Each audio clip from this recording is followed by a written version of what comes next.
Hello, YouTubers, and welcome to the test. Yesterday I put out a video going over the new skills that Wargaming has introduced with the last patches they relate to destroyers. Today I'd like to put out a similar video, but have this one pertain strictly to cruisers. Now this video is strictly my opinions of what I think I'm going to put on my cruisers, and by no means is it the answer key that everybody has to go by. I'd like to get people's comments to see which skills everybody is planning on picking, as well as what order are you planning on picking these skills. For example, are you going to take situational awareness? If so, is that the first point that you're going to assign? Speaking of situational awareness, that's the first point that I'm going to assign. Now that basic fire training is really no longer an option for a cruiser, I believe that situational awareness is the best skill to take for the first tier.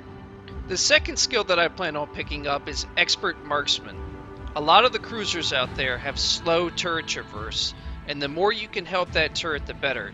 Now I know that this skill was nerfed for light cruisers, but I still feel like it's a good skill to take. The next skill that I plan on picking up is Vigilance. That's in the third row, and it's going to cost you 3 points, but I do believe that torpedo detection is going to be a big deal. Being able to detect torpedoes earlier will help not only you, but it'll help all your allies that are around you. The next skill that I took is on the fourth row. It's going to cost you 4 points, and it's Demolition Expert. Fires can wreak havoc on ships in this game, so the faster you can light the fire, have them put it out, and then relight the fire on the battleship just means that you're going to be doing all that much more damage and getting that ship out of the match that much quicker. The next skill that I'm planning on going for is one that I have not personally tried out myself, but it looks pretty amazing. That's the manual fire control for AA armament. By holding down the control key and selecting the plane that you want to shoot at, you're going to double your anti-aircraft rating. Now that's not overly exciting, but it is very effective to counter against aircraft carriers. The next skill I'm looking to take is Last Stand. Nothing bugs me more than being in a really good match, I'm doing a really good job, and then all of a sudden my engine gets knocked out or my rudder gets knocked out and I'm turning full broadside to the enemy. This skill went from tier 4 to tier 2, and it's only going to cost you 2 points, so I definitely think it's worth taking. The next skill I'm looking to take, and this is the 7th skill, is Fire Prevention. There's nothing overly flashy about this skill, but in general, the less you're caught on fire, the more hit points you're going to have, the more aggressive you're going to be, and the more damage you're going to be able to deal to the enemy. And then last and certainly least, I took Basics of Survivability. For me, it was between this and BFT, and personally, I'd rather have the defensiveness of Basics of Survivability over a 10% boost to AA efficiency. I put together a table that shows all the skills that I took in the order that I picked them in.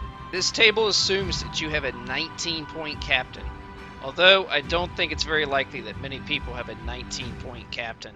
I think when I got to my last 3 points, that's when I was just losing a little bit of excitement with, okay, I'll take this, okay, I'll take this. It's not that horrible though, because getting 16 points for a captain is a pretty big deal. One of the big things that I'm sure people may have a little heartburn with is I didn't take any of the tier 5 skills. There was one that I was debating over, and that was the Concealment Expert. For a cruiser, that just seems a little bit too expensive. 5 points for that just doesn't seem worth it to me. Now I know that there's definite circumstances where it can help, I'm not saying that. I just felt that it didn't have good bang for the buck. Like I said, let me know what you all picked, because I'm very curious to see how far people differ from what I have right here. I hope that you all enjoyed the video. If you did like the video, please click the like button. And if you're interested in receiving updates as new videos are posted to the channel, please feel free to subscribe. I'm generally divisioned up with Steel Reserve. Steel Reserve has his own YouTube channel with a very unique series that I enjoy titled History in Combat. I definitely recommend stopping by his channel and checking those videos out. And as always, thanks for watching the test.